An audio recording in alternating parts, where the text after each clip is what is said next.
Hey everyone, welcome to our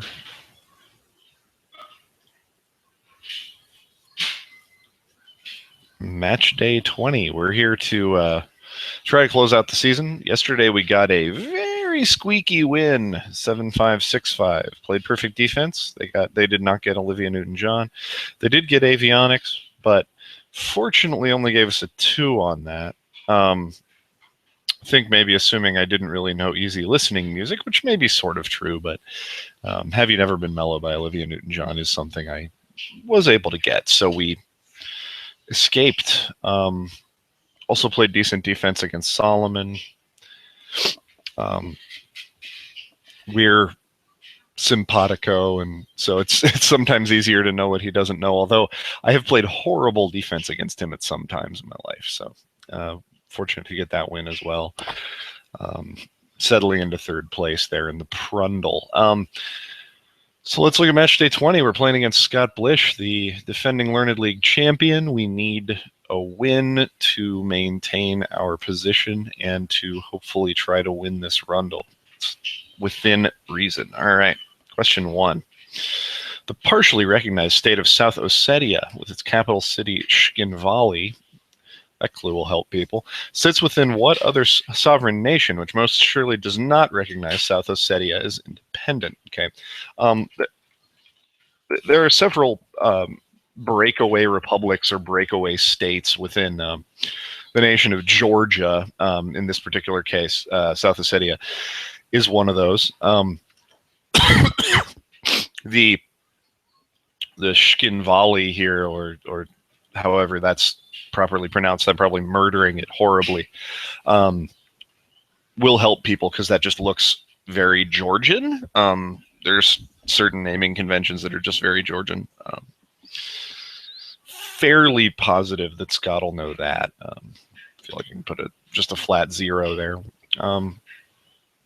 Question 2. The fairy tales, which appeared in Le Conte de ma Merloy, a collection by Charles Perrault, published in 1697, would begin to appear in English in the next century, attributed to what fictional author?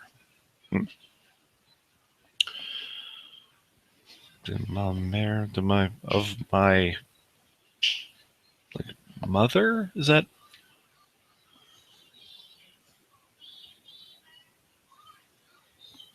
Yeah, mother. Right? Is it mother? I don't know. It might be. It's not C because that's Mother Goose. Mother Goose. Yeah, that sounds. Yeah, Perrault wrote fairy tale type things, and most of the fairy tale authors we we have in English, the Grimms or whoever are actually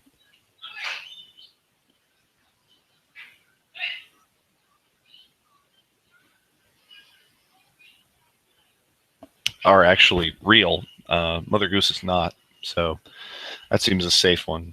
Okay.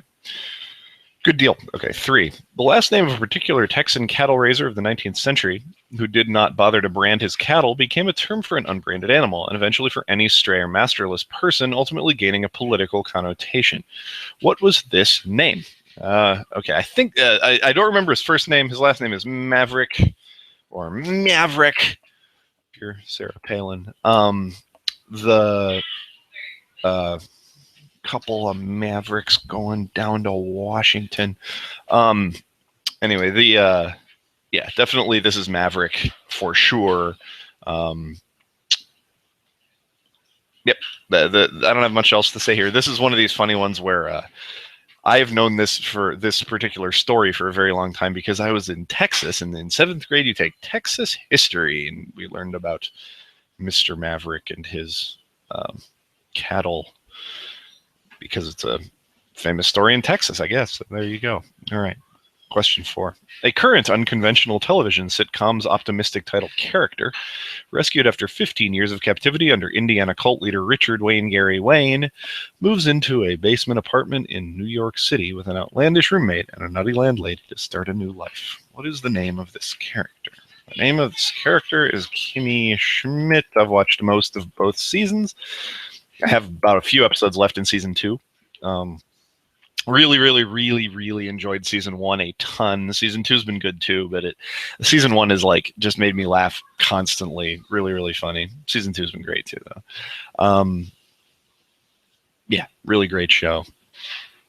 Ellie Kemper, Titus Burgess, Carol Kane, awesome. Question 5. The June 1775 Battle of Bunker Hill, an early clash during the American Revolutionary War, was actually mostly fought on what other hill adjacent to Bunker Hill in what is now the Charlestown neighborhood of Boston? Okay. The other hill it was fought on, very famously fought on the wrong hill, Breed's Hill. I believe the story is that they weren't sure which hill to fortify. They made a decision to choose Breed's Hill, though Bunker Hill was what the strategy was laid out for. So, anyway. Yeah, that's what I know. Question 6. The simple pie that consists of a single crust and a filling made of butter, sugar, cornmeal, and eggs, plus usually vanilla with myriad of optional variations, has numerous common names. Sorry, I'm getting yawn. One of those names, used particularly in the southern U.S., is of disputed origin, with some etymologies linking it to a related dessert and others to a piece of furniture. That it is also the name of an unrelated game appears to be wholly coincidental. What is that name? Okay. I don't know either of the etymology stories of chess pie. I do like some chess pie. Lemon chess pie is among my favorite kinds. You see that a lot at farmers markets down here. It's really good. It's creamy and yummy. I had no reason why it was called chess pie. I don't know if it was chests of drawers pie or Duchess pie or I don't know. I can't really. Yeah, I can't really figure out what's going on there. That clue may not help people as much as it feels like it will. I think people are going to be grinding furniture types and going out Davenport pie. I don't know. Okay, so. We're defending against Scott. We're defending against June. Scott has a large encyclopedia on him. Scott is also, however, very northern. And food is his worst category, or his second worst category. I feel extremely safe putting a 3 on chess pie. Scott has been very busy of late and may not have watched Unbreakable Kimmy Schmidt. That's a 2. Breed's Hill gets a 1. He's very good at both histories. Then we're down to Mother Goose and Maverick.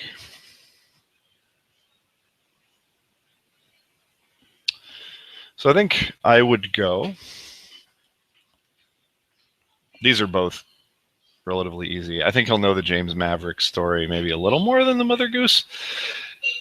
He knows so much lit, he might be able to come up with another fictional author to guess instead of Mother Goose. So that's where I'm going to stick that too. For June, we have another relatively weak food drink. I'm going to put the 3 on chess pie because I think it's a little harder than Kimmy Schmidt. I don't guess that June's seen Kimmy Schmidt, but that description of the plot may help him. I know that a lot of his friends have seen it and probably posted about it on Facebook and other stuff like that. So he probably would be more likely to know it for that reason. He is literally from Boston, so we have a 1 there. We have a 1 for Georgia. I think we have a 1 for Georgia.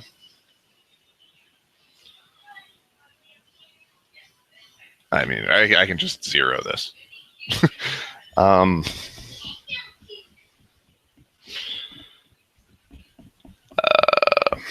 So Mother Goose and Maverick, again, these are like word origin questions. We got a bunch of word origin questions today. It's kind of fun.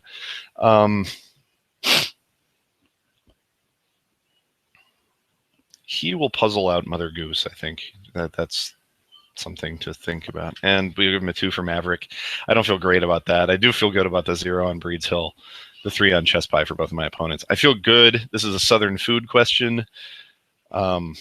The unrelated game is probably helpful. Like if you've ever heard of chess pie, that may be a thing. Although some people will say other things. Checkers pie, maybe. I don't know. I'm going to punch it. It was nice to have a nice straight 6 of comfortable knowledge here. We got them all right. So hopefully we didn't zero the wrong stuff for these guys. I feel real good about it, though, because I know both of my opponents decently well. So I feel like we have defended as well as we can. And with a 9-6, we just need them to miss something. That's really it. All right, everybody. Have yourselves a really good day. We'll see you tomorrow. Bye-bye.